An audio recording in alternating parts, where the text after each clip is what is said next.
তিনজন ব্যক্তির দোয়া আল্লাহ তাআলা বিশেষভাবে কবুল করেন।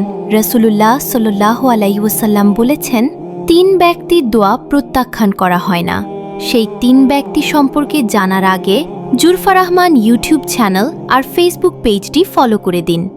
আমরা অনেকেই মনে করি দোয়া করলে হয়তো তা কবুল হয় না, কিন্তু ইসলাম আমাদের শেখায় আল্লাহ তাআলা তার বান্দার দোয়া শুনেন এবং উত্তম উপায়ে তার জবাব দেন।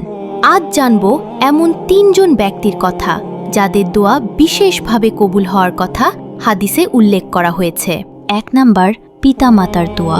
যখন বাবা মা তাদের সন্তানের জন্য আন্তরিকভাবে কল্যাণ, হেদায়েত ও সফলতার জন্য আল্লাহর কাছে দোয়া করেন, আল্লাহ তাআলা সেই দোয়া ফিরিয়ে দেন না। সেই দোয়ায় বিশেষ মর্যাদা রয়েছে। তাই বাবা মায়ের দোয়া পাওয়ার চেষ্টা করা আমাদের জন্য অত্যন্ত গুরুত্বপূর্ণ। 2, মুসাফিরের দোয়া। যে ব্যক্তি সফরে রয়েছে তার দোয়াও আল্লাহ তাআলার কাছে বিশেষভাবে গ্রহণযোগ্য। সফরের কষ্ট, অনিশ্চয়তা ও আল্লাহর ওপর নির্ভরশীলতা বান্দাকে আল্লাহর আরও নিকটবর্তী করে দেয়। তাই সফরের সময় বেশি বেশি দোয়া করা উচিত। 3, মজলুমের দোয়া।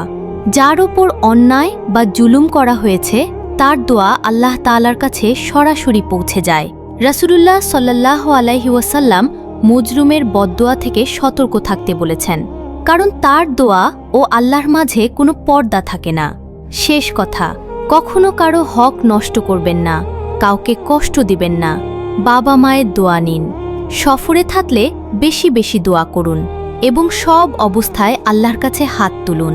আল্লাহ তাআলা তার বান্দার দোয়া শুনেন এবং উত্তম সময়ে উত্তমভাবে তা কবুল করেন। আল্লাহ আমাদের সবার দোয়াগুলো কবুল করুন এবং জুলুম থেকে হেফাজত করুন।